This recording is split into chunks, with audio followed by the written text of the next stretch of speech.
Hi friends, ఈ వీడియోలో మనం నాగాలాండ్ గురించి కొన్ని విషయాలను తెలుసుకుందాం. అంతకంటే ముందు టీ టాక్స్ ఛానల్ని సబ్స్క్రైబ్ చేయడం మాత్రం మర్చిపోకండి. ఇండియాలో ఉన్నటువంటి ఒక రాష్ట్రంగా నాగాలాండ్ని చెప్పుకోవచ్చు. దీని యొక్క క్యాపిటల్ కోహిమా. ఇక నాగాలాండ్లో అతిపెద్ద నగరం దీమాపూర్. నాగాలాండ్లో అత్యంత ఎత్తు కలది మౌంట్ సారామతి. దీని యొక్క ఎత్తు 3826 మీటర్లు. నాగాలాండ్ ఏర్పడినటువంటి సంవత్సరం 1 డిసెంబర్ 1963.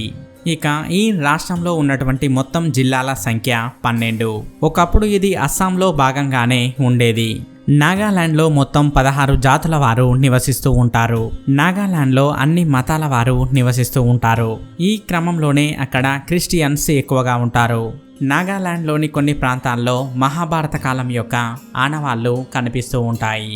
ఇక నాగాలాండ్లో ఎక్కువగా వరి, గోధుమ, జొన్నలు అనేవి పండిస్తూ ఉంటారు. ఇక నాగాలాండ్లో ప్రవహించేటువంటి ముఖ్య నదులు దంగ్సిరి, దోయాంగ్. నాగాలాండ్లోని భూమి అడవులు, కొండలు మరియు నదులచే కూడుకొని ఉంది. అంతేకాకుండా ఇక్కడ ఎన్నో రకాల మొక్కలు అలాగే ఎన్నో రకాల జంతువులు ఉంటాయి. ఇక్కడ వర్షం ఎక్కువగా పడుతూ ఉంటుంది. ఇక నాగాలాండ్ యొక్క సరిహద్దులుగా అస్సాం, అరుణాచల్ ప్రదేశ్ మరియు మణిపూర్ రాష్ట్రాలను చెప్పవచ్చు. ఇక నాగాలాండ్లో ఉండేటువంటి జాతులు నాగా, అస్సామీలు, చిన్, బెంగాలీ మరియు ఇతరులు ఉంటారు. ఇక నాగాలాండ్లో క్రైస్తవులు 87.5% ఉండగా హిందువులు 10.1%, అలాగే ముస్లింలు 1.7% ఉన్నారు. నాగాలాండ్లో ఉండేటువంటి నాగా జాతి వారిని ఇండో మంగోలాయిడ్ జాతికి చెందిన వారిగా చెబుతూ ఉంటారు. ఇక ఈ నాగాలాండ్ అనేది గిరిజనుల యొక్క ప్రాంతం అని చెప్పవచ్చు. ఇక్కడ వాతావరణం మరియు ప్రకృతి అనేది అత్యంత అందంగా ఉంటుంది. అందుకే ఇక్కడికి అధిక సంఖ్యలో పర్యాటకులు వస్తూ ఉంటారు. ఇక ఇప్పుడు నాగాలాండ్ యొక్క పర్యాటక స్థలాల గురించి తెలుసుకుందాం. ముందుగా కోహిమా. కోహిమాలో మ్యూజియం, కోహిమా గ్రామం, కోహిమా లోయ అనేవి ఉంటాయి. ఇక్కడ వాతావరణం ఎప్పుడూ కూడా చల్లగానే ఉంటుంది. ఇక కోహిమాలో ఉండేటువంటి కొండలు చూడ చక్కగా ఉంటాయి. ఇక ఇక్కడ ఉండేటువంటి కొండలలో అతి ప్రత్యేకమైనటువంటి చెట్లు ఉంటాయి. వాటి యొక్క పొడవు కారణంగా అవి ఎన్నో రికార్డ్స్ కూడా సృష్టించాయి. దీమాపూర్. నాగాలాండ్ యొక్క ఆర్థిక కేంద్రంగా దీమాపూర్ ని చెప్పుకోవచ్చు. ప్రకృతిని ఎంతగానో ఇష్టపడే వారికి ఇది ఒక స్వర్గంలా కనిపిస్తూ ఉంటుంది. ఇక్కడ ఎన్నో రకాల పురాతన కట్టడాలు కూడా ఉన్నాయి. అంతేకాకుండా ఇక్కడ ఒక జూ కూడా ఉంది. ఇక ఇక్కడే హ్యాండ్లూమ్ కి సంబంధించినటువంటి ఒక విలేజ్ కూడా ఉంది.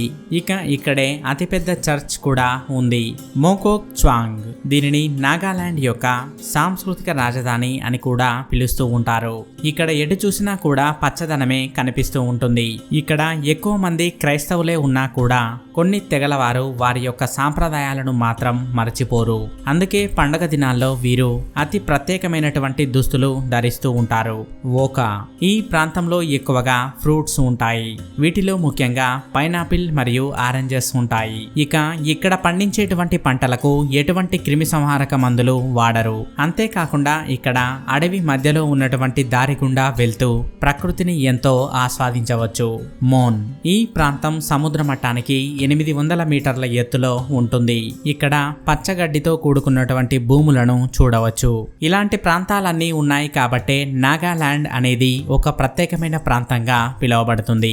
సెలవులు వచ్చినప్పుడు వేరే దేశాలకు వెళ్లే బదులు మన భారతదేశంలోనే ఉన్నటువంటి ఇటువంటి ప్రాంతాలు చూడటం వల్ల మన దేశం ఎంత గొప్పదో మనకు అర్థమవుతుంది. చూసారుగా ఫ్రెండ్స్, ఈ వీడియో గనక మీకు నచ్చినట్లయితే లైక్ చేయండి, షేర్ చేయండి. ఇలాంటి మరికొన్ని ఇన్ఫర్మేటివ్ టాపిక్స్ గురించి తెలుసుకోవాలనుకున్నట్లయితే టీ టాక్స్ ఛానల్ని సబ్స్క్రైబ్ చేయడం మాత్రం మర్చిపోకండి. Thank you for watching.